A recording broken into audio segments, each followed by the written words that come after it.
मैं हम लोग रास्ते में चल रहे हैं। मैं हूँ, हमारे वीएल कदम साहब हैं शिवपुरी मीटिंग के लिए। तो आज का विषय आप लोगों को पहले से ही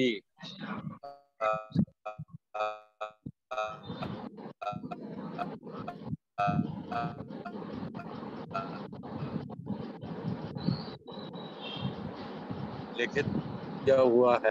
तो संगठन के राष्ट्रीय अधिवेशन होगा इस बार, जैसे होता है हमेशा 3 दिन का। इस बार भी 3 दिन का ही रहेगा, लेकिन उसको 5 दिन का रखा गया है। 5 दिन का इसलिए रखा गया है कि 2 दिन लुम्बिनी घूमने के लिए और देखने के लिए रहेंगे, और 3 दिन हम सिस्टम से बैठकर चर्चा करेंगे धम्म को लेकर और आरवीएम के विस्तार को लेकर। तो इसलिए इस बार वो 5 दिन का रहेगा। लेकिन उसमें कौन साथी भाग लेंगे, तो उसका जो रखा गया है, तो काफी लंबे समय से हम एक सिलेक्शन नहीं कर पा रहे हैं। और वो सिलेक्शन है जमीन पे काम करने वाले लोगों का, जो जमीन पे काम करते हैं, समाज के बीच में काम करते हैं, समाज में जाकर काम करते हैं। ऐसे साथियों को आगे लाना है और से फिर पूरे देश को तैयार करना है।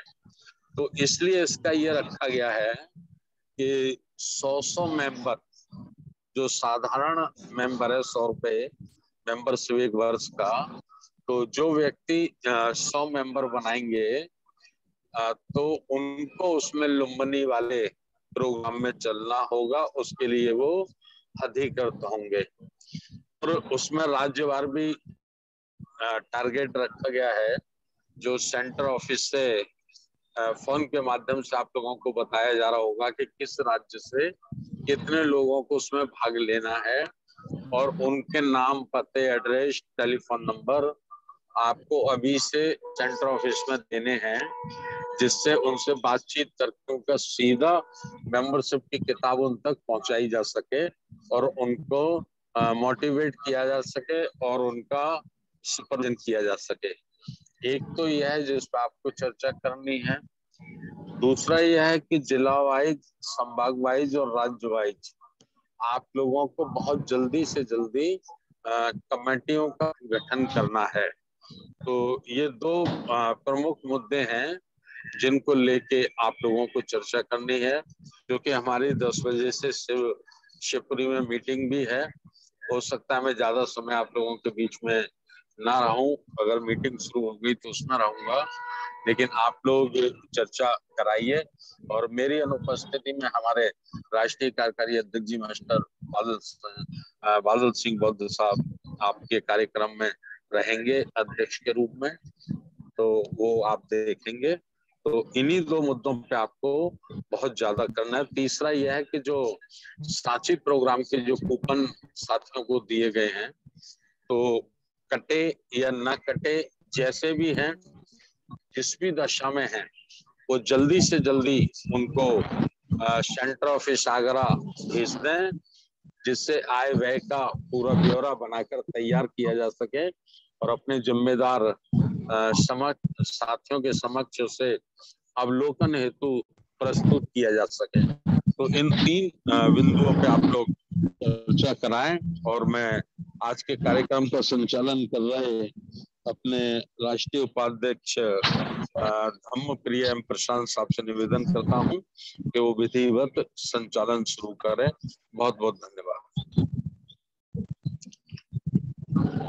बहुत बहुत साधुवाद। हमारे आदरणीय, हमारे कुशल मार्गदर्शक मोहम्मद प्रसाद साहब तो कहते हैं, पूर्ण में अपने सभी महापुरुषों को कोटि कोटि प्रणाम करते हुए तथा हमारे आदरणीय संस्थापक माननीय धर्मप्रकाश भारती साहब, हमारे राष्ट्रीय आचार्य इंजीनियर किशोर बौद्ध साहब, हमारे कार्यकारिणी अध्यक्ष माननीय बादल सिंह बौद्ध, हमारे आईटी सेल के प्रमुख, हमारे ये प्रमुख हमारे ये बौद्ध मुकेश बौद्ध साहब, और हमारे कार्यकारी जो ऑफिस कार्यकारी कार्यालय के शशि बोध मैडम और गौतम जी को तो बहुत बहुत साधुवाद, और फिर जितने भी पदाधिकारी हैं तथा हमारे जूम में जुड़े हुए सभी कार्यकर्ताओं को, सभी कार्यकारी सदस्यों को मेरा सप्रेम जय भीम, नमो बुद्धाय। कहते हैं सो सब जाग रहे हैं हमें बेहोश रखने के लिए, सो सब जाग रहे हैं हमें बेहोश रखने के लिए। हमारे नेता घोड़े बनकर खुद को बेच रहे हैं सिर्फ अपने मौज मस्ती के लिए। पढ़े लिखे लोग बेच रहे हैं अपना मेरी मात्र साड़ी माड़ी और गाड़ी के लिए, और अज्ञानी मेहनत का लोग तड़प रहे हैं अपने रोजी रोटी के लिए। फिर कौन आएगा आगे भारत को सुधारने और संवारने के लिए? शर्म आती है जिनको वो दुर्दशा देखकर पहल उन्हें ही करनी होगी और अपने समाज और देश की बिगड़ी हालत बदलनी होगी। तो हमारे नॉलेज यूनिवर्सिटी, हमारे राष्ट्रीय बौद्ध महासभा आज हमारे देश के अंदर ये जागरूक पैदा करने के लिए आगे हुए हैं, तो आगे आए हैं, और इसलिए हमको एकता के तौर पर आना है। तो कहते हैं अगर हो तुम भीम के दीवाने तो एकता को बनाए रखो, अपने लिए तो सब जीते हैं, कौम के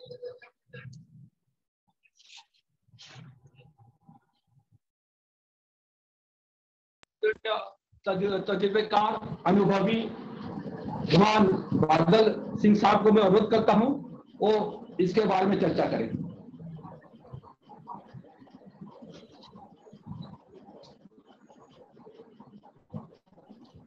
बहुत बहुत साधुवाद माननीय संचालक महोदय। सभी महामानवों को सादर नमन। हमारी संस्था के राष्ट्रीय अध्यक्ष संस्थापक महोदय धर्म प्रकाश भारती साहब, आचार्य जी कसूर बुद्ध साहब, उपाध्यक्ष जी, सभी महासचिव, सचिव, प्रदेश के संयोजक, संभाग के संयोजक, जिला स्तर के सभी कार्यकर्ता और अन्य हमारे बुद्धिजीवी सहयोगी साथी, आप सभी को सादर नमो बुद्धाय जय हिंद। साहब ने स्पष्ट किया है कि 3 बिंदुओं पर हमको चर्चा करना है। एक तो स्थानीय स्तर पर हमारे जमीनी कार्यकर्ताओं की कमी है, तो इसको हम कैसे पूरा करेंगे, इस पर चर्चा करना है। दूसरा, राष्ट्रीय अधिवेशन लुम्बिनी में होना है, इसकी साहब ने प्रवेश लेने के लिए 100 सदस्य, जो हमारी साधारण सदस्यता रहती है 100 रुपए वाली वार्षिक, जो साथी 100 सदस्य बनाएंगे उनके लिए साहब ने प्रवेश होने के लिए प्रावधान रखा है। और तीसरा विशेष महत्वपूर्ण जो बिंदु है, सांची कार्यक्रम के शेष जो कूपन है जिला स्तर पर, प्रांत स्तर पर, संभाग स्तर पर, उसमें 3 बिंदुओं के साथ एक हिसाब की स्लिप बनाए कि इतनी रसीदों से इतनी राशि हमारे पास आई और इस राशि में से इतनी हमने केंद्रीय कार्यालय में जमा की और इतनी व्यय की है। इस हिसाब के साथ आपको पर्ची शीघ्र जमा करना है, जिससे आयोजक जी के पास जो कुछ देनदारियां हैं, कुछ देयक हैं, उनको पूरा किया जा सके। इसके अभाव में हमारे पास अभी एक शुद्ध आंकड़ा निकल के नहीं आ रहा है कि कितनी राशि रसीदों के द्वारा कलेक्शन हुई और कितनी राशि जमा की गई है और कितना खर्च हुआ है, तो वो राशि हमको शीघ्र जमा करना है। संगठन जमीनी स्तर पर क्यों तैयार किया जाना चाहिए, तो मैं बुद्धरुन के धम्म से एक बिंदु है उसको रखकर आगे बात करेंगे हम कि संगठन क्यों आवश्यकता है। बुद्धरुन के धम्म के खंड 1 और भाग 1, इसका बिंदु है 21वें नंबर का। आप उसको पढ़ेंगे तो उसमें ये है कि जब सिद्धार्थ राजकुमार प्रवज्जित होकर और घर से बाहर निकल रहे थे, तो उनके साथ पूरी कपिलवस्तु के नर नारी, उनके माता पिता सहित उनके पीछे पीछे चल दिए। तो सिद्धार्थ राजकुमार कहते हैं उन्हें रोकते हुए कि बहनों और भाइयों, मेरे पीछे पीछे चले आने से क्या लाभ है। ये शाक्यों और कोलियों के बीच का झगड़ा ना निपट सका, लेकिन यदि तुम समझौते के पक्ष में जनमत तैयार कर लो तो तुम सफल हो सकते हो। इसलिए कृपया करके वापस लौट जाओ। उसकी प्रार्थना सुनी और लोग पीछे लौटने लगे। तो बुद्ध ने कहा कि जनमत तैयार करिए। एक जनमत न होने के कारण मैं अपने ही राज्य में, अपने ही संघ में राजा का राजकुमार होने के कारण बहुमत के आधार पर हार गया। आप जनमत बनाइए, और जो मैंने झगड़े को रोकने के लिए, युद्ध को रोकने के लिए जो संघ के विरुद्ध आवाज उठाई, मैं विद्रोही हुआ संघ के विरुद्ध। जो मैंने विद्रोह किया, एक होता है विद्रोह और एक होता है द्रोह। तो सिद्धार्थ राजकुमार द्रोही नहीं थे, देश के विद्रोही थे। कुछ गलत नीतियों के कारण उनको विद्रोही घोषित किया गया था।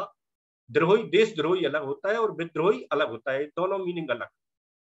तो बहुमत के आधार पर अपने ही संघ में, पावरफुल संघ का सदस्य होने के बाद भी अपने ही सेनापति से वो पहला शांति प्रस्ताव हार जाते।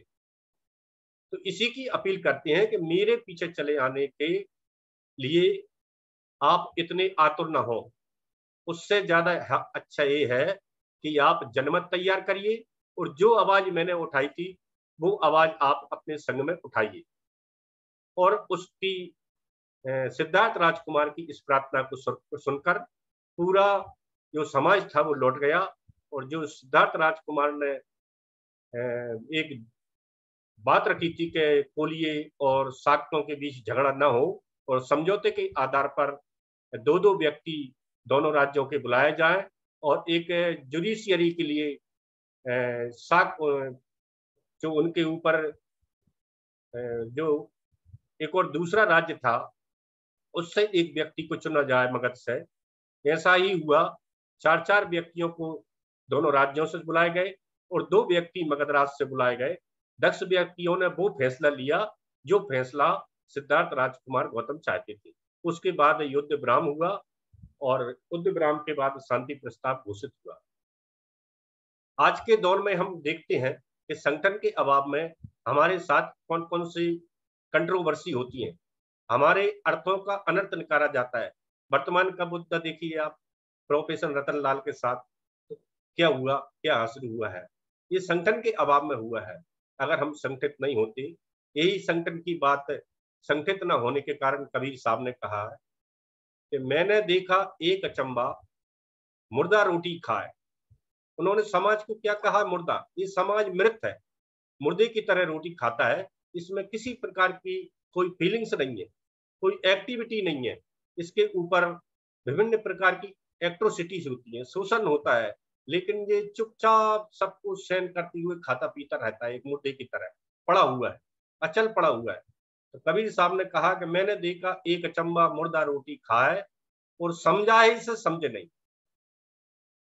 हमें जमीनी स्तर की बात क्यों करने पड़ रही है कि हम इतने समझाने के बाद भी हम आपस में या तो समझाने में सफल नहीं हो पा रहे हैं, या लोग कौन सी भाषा जानते हैं, लोग कौन सी बात जानते हैं कि हम प्रिंसिपल की बात करते हैं और समाज प्रिंसिपल को जानता नहीं है। प्रिंसिपल ना जानने के कारण हम किताबों में क्या लिखा है वो बात करते हैं, प्रशिक्षण देते हैं, भगे आते हैं। लेकिन समाज में क्या बुराइयां व्याप्त है, समाज किस प्रकार की भाषा समझता है, उसे स्थानीय स्तर पर कौन कौन से मुद्दे हैं, उन मुद्दों को हम समाज की ही भाषा में उनको समझकर, उनको समझाकर और स्थानीय कार्यकर्ता हम तैयार कर सकते हैं। तो कबीरदास जी ऐसे ही कहते हैं कि समाज इकट्ठा कब होता है? तो मैंने देखा एक अचंबा मुर्दा रोटी खाए और समझा ऐसे समझे नहीं, लात पड़े चिल्लाए। जब किसी प्रकार का हमारा शोषण होता है फिर हम इकट्ठे होते हैं, सभी संगठन इकट्ठे होते हैं और जनमत तैयार करते हैं, और फिर जनमत के आधार पर हमेशा हमारी जीत होती है। बुद्ध के समय में जीत हुई, कबीर के समय में जीत हुई, रविदास जी के समय में जीत हुई। रविदास जी ने भी यही कहा और मानवर कांसीराम साहब ने भी यही कहा कि आपको गुस्सा आना चाहिए, मुझे तो सबसे बड़ा ताज्जुब ये होता है कि आपको गुस्सा क्यों नहीं आता है, आपको गुस्सा आना चाहिए। और उन्होंने, कांसीराम साहब ने तो हमें सिखाया कि बाद की बातें तो बाद में है, पहले आप एक जगह खड़े होकर बताइए, एक जगह मैं कहूँ वैसा करके बताइए। तो जो विचारधारा थी, भूल चुके थे लोग बाग, फैल चुकी थी, खत्म हो चुकी थी, उस इकट्ठा होकर उस विचारधारा को पुनः मानवर कांसीराम साहब ने तैयार करके हमको ये सिखाया कि आपके संघ में पहले भी शक्ति थी, आज भी शक्ति है और हमेशा शक्ति रहेगी।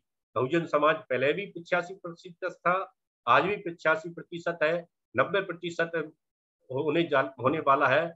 लेकिन कमी है तो क्या है कि ग्रामीण स्तर पर, जमीनी स्तर पर हमारे वो कार्यकर्ता नहीं है जो समाज की घेराबंदी कर सके। समाज की घेराबंदी न होने के कारण हम आपस में उलझे हुए हैं, संगठनों की आपस की लड़ाई में उलझे हुए हैं, कहीं किसी के बैनर की लड़ाई में उलझे हुए हैं, कहीं किसी तरह के मुद्दे में हमें उलझे हुए हैं। इस उलझे हुए लोग कभी सुलझे हुए कार्य नहीं कर सकते, और अगर हम सुलझ नहीं सकते तो जमीनी स्तर का मास लेवल पर हम संगठन भी तैयार नहीं कर सकते। हमारी विचारधारा जो महापुरुषों की विचारधारा है, जो विचारधारा हम समाज तक ले जाना चाहते हैं, वो विचारधारा नहीं पहुंच पाती है।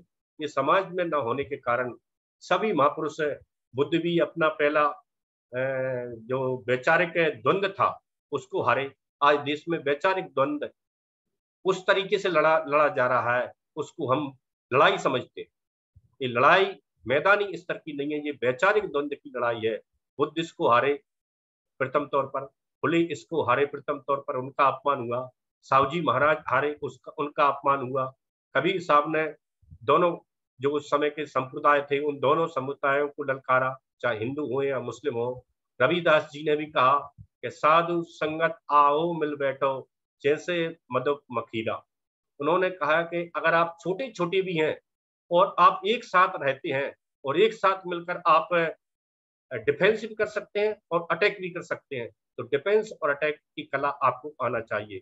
इसी कला को बहुजन सम्राट मानवर कांसीराम साहब ने कहा कि छोटे छोटे साधनों से हमको बड़े बड़े आंदोलन खड़े करना है। बड़े बड़े आंदोलन खड़े हो सकते हैं हमारे पास छोटे संसाधनों से, बड़े मास लेवल पर हमारे पास जनमत है, लेकिन हम उसको इकट्ठा नहीं कर पाते, जमीनी स्तर तक हमारी विचारधारा नहीं पहुंच पाती। तो मानवर कांसीराम साहब के शिष्य माननीय धर्म प्रकाश भारती साहब है। मानवर साहब जैसे चाहते थे कि समाज में सामाजिक सुधार जब तक नहीं होगा, जब तक राजनीतिक सुधार हमारे हाथ में नहीं हो सकता। राजनीतिक सुधार होगा तो सत्ता हमारे साथ आएगी, जब समाज तैयार होगा तो सत्ता हमारे साथ होगी।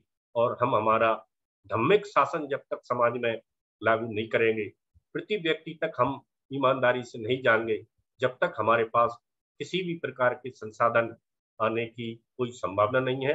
और हम डिफेंस की सोचते सोचते और पीछे हटते जाते हैं, हम फोर्सेस किए जाते जा रहे हैं, डेली दबाए जाते रहे हैं। और जब हमको गुस्सा आता है, आक्रोश फूटता है, 2 अप्रैल को पिछले कई दिनों पहले फूटा, और अभी कल परसों प्रोफेसर रतन लाल के डिफेंस में हम खड़े हुए तो कोर्ट को उनको बेल करने पड़ी।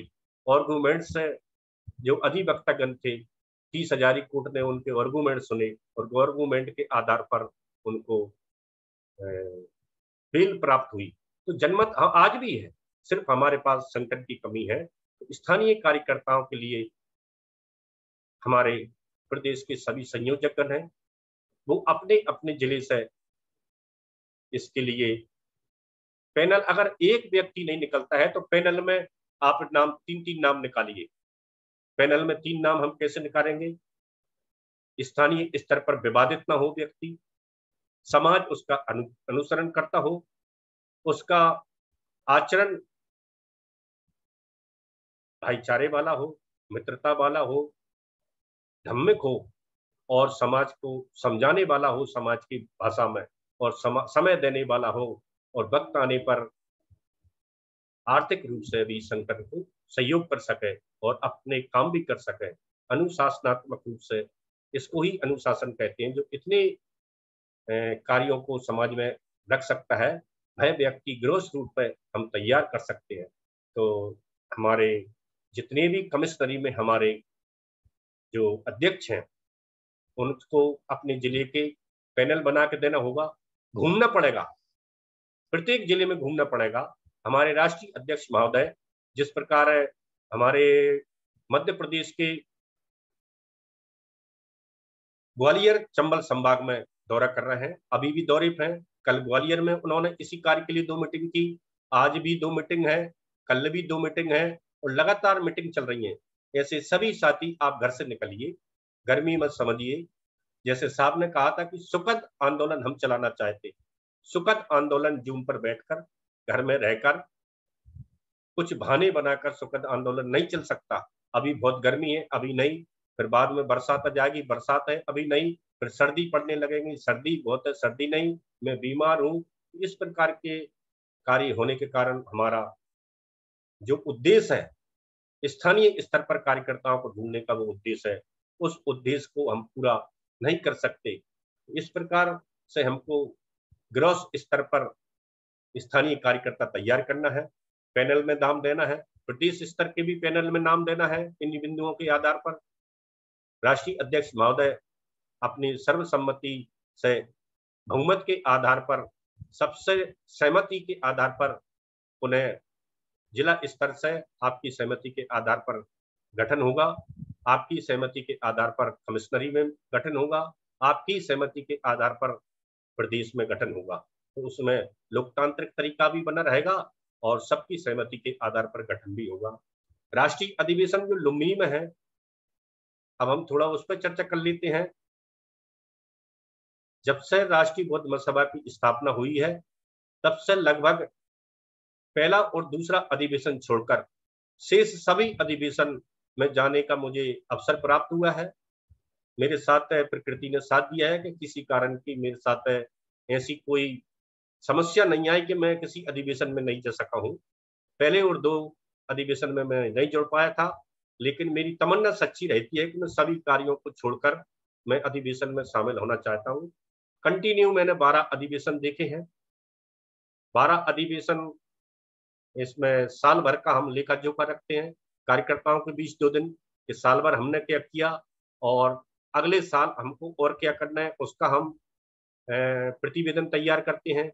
जैसे पिछली बार बोध गया में हुआ था और 14 तारीख को जो स्थापना दिवस है, धम्मचक्र परिवर्तन दिवस है, उसको हम सेलिब्रेट करते हैं। तो इसकी तैयारी इस साल लुम्बिनी में होने वाली है। साहब इसकी विस्तार से बताएंगे, साहब जुड़े रहेंगे हमारे साथ। तो और सांची में जो कार्यक्रम हुआ, आपकी सबकी सफलता सबके प्रयास से हुआ है, लेकिन उसकी कुछ साथियों ने अपनी पूर्ण जवाबदारी नहीं निभाई है। तो उन साथियों की वजह से कुछ उनकी देनदारियां शेष हैं। आयोजक जी के ऊपर इसका दबाव है, क्योंकि मार्केट वैल्यू जिस व्यक्ति की धीरे धीरे खत्म होने लगती है, तो फिर वह व्यक्ति भी खत्म होने लगता है। इसलिए हमें सफल आयोजन के आयोजक माननीय श्री कमलेश कोच जी को उनकी मार्केट वैल्यू को यथास्थिति बनाए रखने के लिए हमारे कूपन जमा करें, और फिर भी जो देनदारी है उसमें राशि जो शेष है, तो कुछ राशि जो जिन साथियों ने नहीं दी, जिन प्रदेशों से हमें साथी नहीं मिली, जिन जिलों से हमें राशि प्राप्त नहीं हुई है, उन जिलों से मेरा निवेदन है कि 5,000, 10,000, 4,000, 3,000 मध्य प्रदेश के साथियों से मेरा ज्यादा निवेदन है कि जिन प्रदेशों से या जिन मध्य प्रदेश के जिलों से हमें राशि प्राप्त नहीं हुई है, उनसे मेरा निवेदन है कि प्रत्येक जिले से अगर आप 5-5 हजार की राशि भी करके 4,000, 3,000 राष्ट्रीय कार्यालय के खाते में जमा कर दें, तो हम देनदारियां शेष जमा कर दें। और आगे की शेष बात है संचालन के लिए मैं माननीय MR प्रसाद साहब से निवेदन करता हूं कि राष्ट्रीय महासचिवों से इस संबंध में जानकारी लें कि उनका क्या मत है।